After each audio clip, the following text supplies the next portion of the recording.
horses, and Stephen Mulqueen's on board OrionInverness, who's been in cracking form recently, and this is the first time he's got the visor on. And this also, it's a bit of a theme of Lucinda Russell's, and at the moment, Cheek Pieces, Blinker, this one has a visor. It's made the difference in the last two horses, but this horse, he does like it here at Hexham. Just bumped into one last time out in King's Wharf, who was very impressive. He had a £7 penalty on that occasion. I just feel that the race maybe came a little bit quickly after the back of his previous win. He's had a longer gap between races, 23 days this time around. He looks well in himself, and I can see him confirming the form with Graystown, who was behind him on that occasion and is slightly worse off at the weights. And mentioning Graystown, he's the one just in behind with a white, very bright white sheepskin Cheek Pieces. Course winner around here.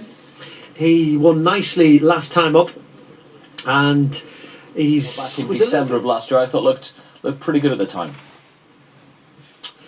Yeah, it was Martin. It was on ground which was heavy. It's similar sort of conditions. It was soft ground here this afternoon, but I'm sure he's going to put up in a bold show. He ran in quite a few points as well.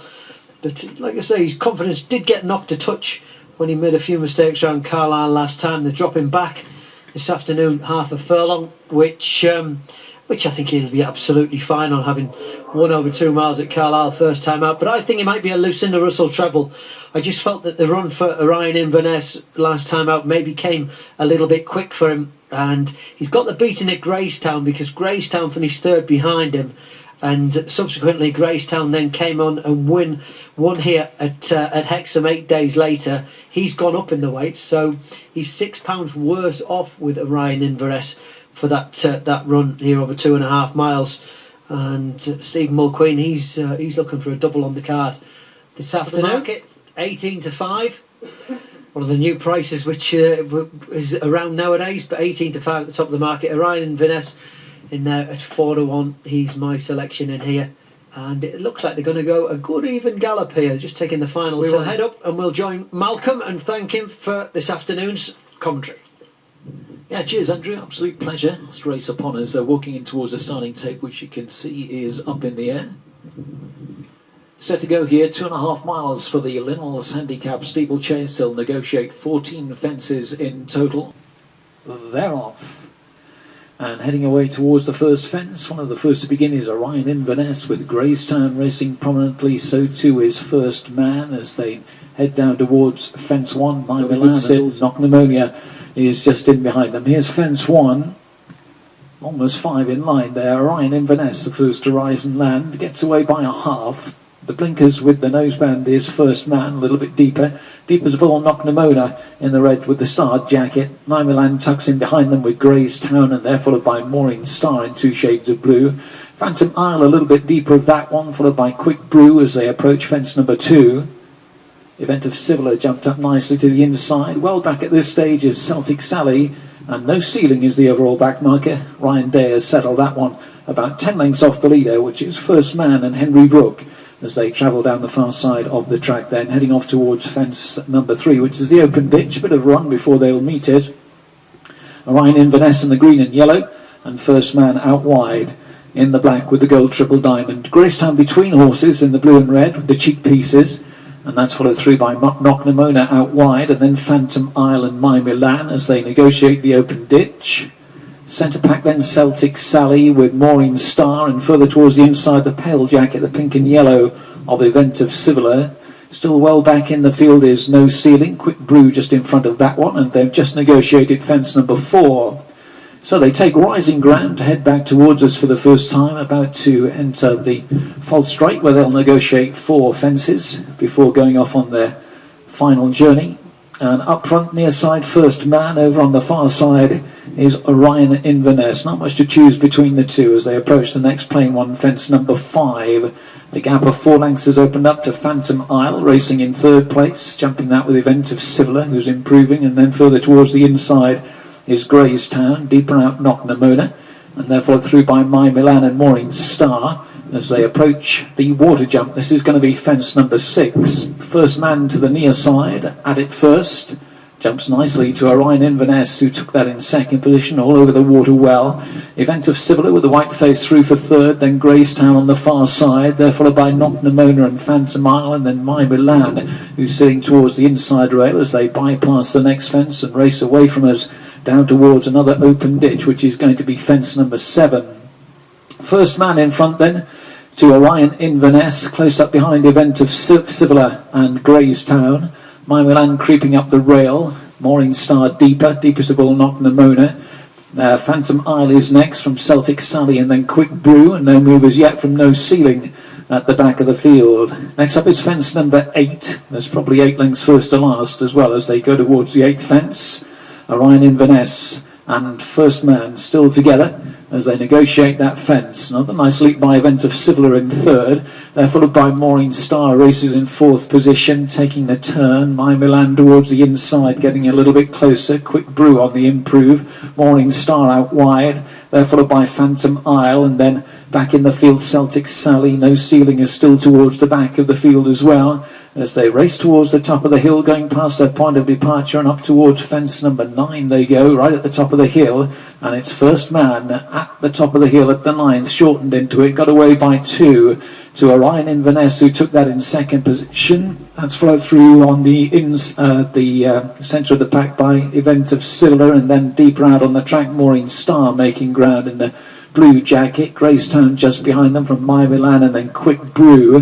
One who's dropped well back is Knock Namona. Towards the back of the field, Celtic Sally starting to struggle. They come down towards the next fence then. This is going to be fence number 11. First Man towards the centre of the track. Towards the inside is OrionInverness. Quick Brew through for third in the bright green jacket. Between horses, Gracetown is still there. Event of Civiller just behind them with Mooring Star and then My Milan. And this group of 7 have started to open up on the remainder, who are headed by Phantom Isle as they continue their journey. No Ceiling trying to stay with that one as well, but heading off towards the next fence they go. This will be 3 fences from home, and it's fence number 12. OrionInverness, Quick Brew and First Man absolutely locked together. A gap of 2 to 3 to Gracetown, then Event of Civiller and Mooring Star as they negotiate the ditch. My Milan is starting to drop off them. They go down towards the second last fence then. OrionInverness and First Man still at it up front here at the second last. They rise and land together. A gap of 3 to 4 to Quick Brew, who just had to shorten into that. Gracetown trying to get through on the inside of him. They're followed by Event of Civiller trying to stay on, and then a little gap to Mooring Star. Up the hill they come, back towards the home straight, and OrionInverness starts to set sail for Stephen Mulqueen. Opens up by 3. Gracetown now through for second as First Man gives way. Event of Civiller trying to stay with them, and then Quick Brew. There's 1 fence to go in the Linnell's handicap steeplechase. OrionInverness a length and a half clear of Gracetown, who's closing in second. They've started to kick on from Event of Civiller, who's trying to get with them. They're over the final fence now. OrionInverness to the far side, the near side Gracetown. Event of Civiller working hard to try and get with them. Inside the final half furlong they come. OrionInverness on the far side. Gracetown still trying to buy him down towards the near side. OrionInverness all out to hold Gracetown, who's still coming up towards the line. OrionInverness, maybe it's tight. OrionInverness far side, near side Gracetown. Event of Civiller in behind. Back in 4th was First Man. Well, the finish of the day, we've had to wait till the 8th race, but it was a tight finish. Has OrionInverness just held on from Gracetown? They met here last time out. OrionInverness got the better of him last time. Has he just got the better this time around? I think he may well have just held on. And has it completed a treble on the card for Lucinda Russell and a double for Stephen Mulqueen? Or very tight in the closing stages. OrionInverness, Stephen Mulqueen got a couple of good jumps at the bottom of the hill. 3rd last, 2nd last. Both horses got in a little bit deep approaching the last fence. Stephen Mulqueen's headed across to the inside there and got the inside rail, but Sam Coulthard here coming up the middle of the track with the cheap pieces on is in the drive position, and it was getting closer, half a length. Neck, head, has he joined him on the line? I would suggest that OrionInverness on those pictures has maybe just held on, but we still haven't heard from the judge yet. It must be tight. It was a